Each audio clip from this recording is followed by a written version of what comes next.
तो मास जानते हैं।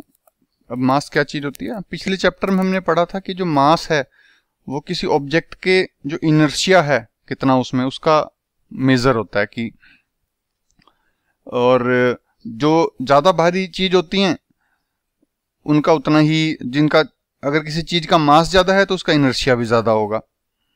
और जो किसी चीज का जो मास है वो अर्थ के ऊपर कहीं पे भी चले जाओ सेम रहता है। अगर वो मून पे भी चले जाएं या हम आउटर स्पेस में भी चले जाएं तो मास चेंज नहीं होता। तो मतलब कि मास कांस्टेंट रहता है और वो एक जगह से दूसरी जगह जाने पे चेंज नहीं होता।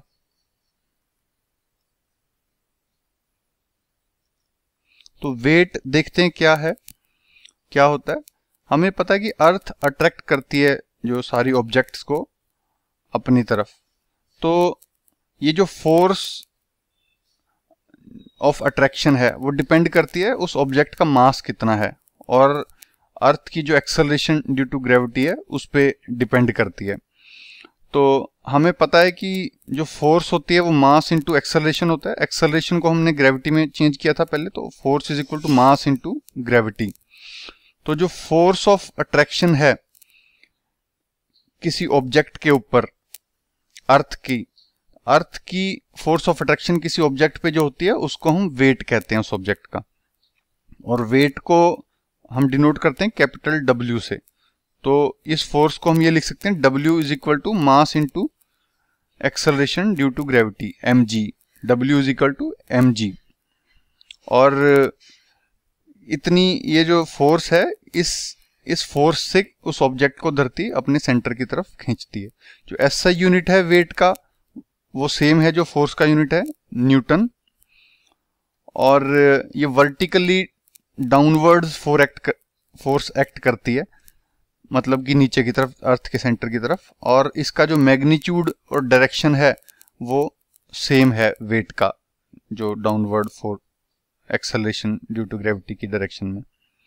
तो हमें पता था हमें जो अभी हमने सीखा कि जो स्मॉल g है एक्सेलरेशन ड्यू टू ग्रेविटी, वो तो कांस्टेंट रहती है पूरी अर्थ के ऊपर। तो वेट डायरेक्टली प्रोपोर्शन है मास के, कि जिसका मास ज्यादा होगा किसी ऑब्जेक्ट का उसका वेट भी ज्यादा होगा।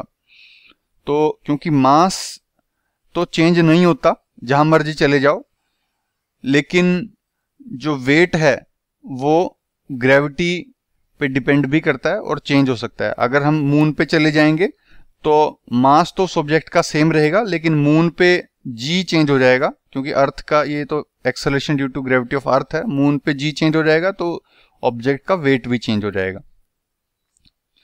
तो ये मास और ऑब्जेक्ट जो वेट के बीच में हमने डिफरेंस देखा।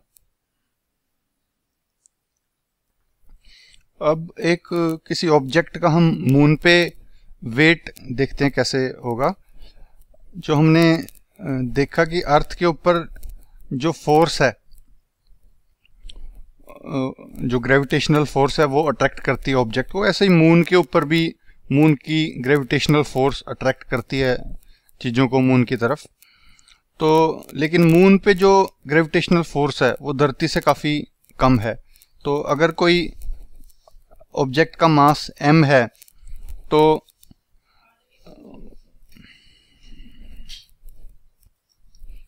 क्योंकि मून का मास कम है तो वो फोर्स भी कम एक्सर्ट करता है, जिसके कारण वेट भी वहाँ जो ऑब्जेक्ट होती है उसका कम होता है। तो अब हम एक, जैसे सपोज हमारे पास एक ऑब्जेक्ट है, उसका मास m है, उस पे उसका वेट मून पे हम लेते हैं Wm, और मून का मास है कैपिटल M और नीचे स्मॉल m।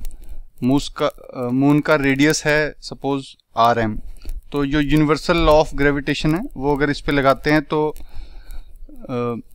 वेट होगा जो उस ऑब्जेक्ट का मून के ऊपर वो फोर्स के इक्वल होगा। तो Wm होगा gravitational constant multiply by mass of object multiply by mass of moon divide by radius of moon का स्क्वायर।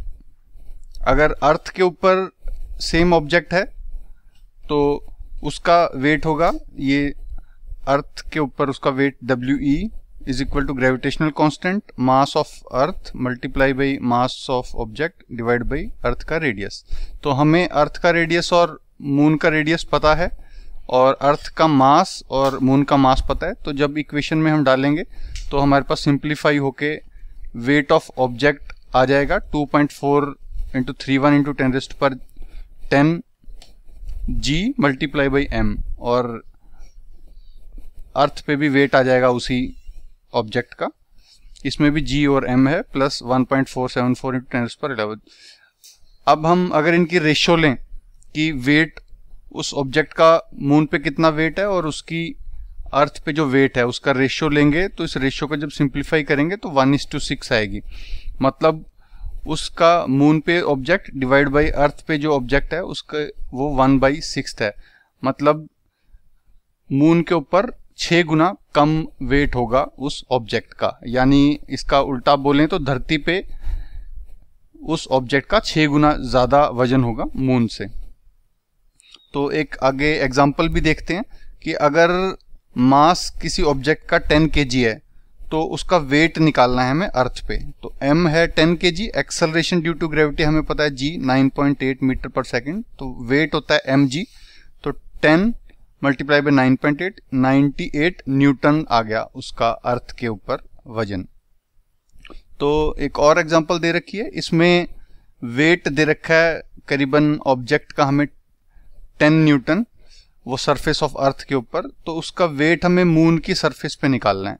हमें पता है कि वेट जो मून की सरफेस पे 1/6 होता है अर्थ के वेट से, तो 1/6 weight on moon is equal to 1/6 multiply by weight on earth.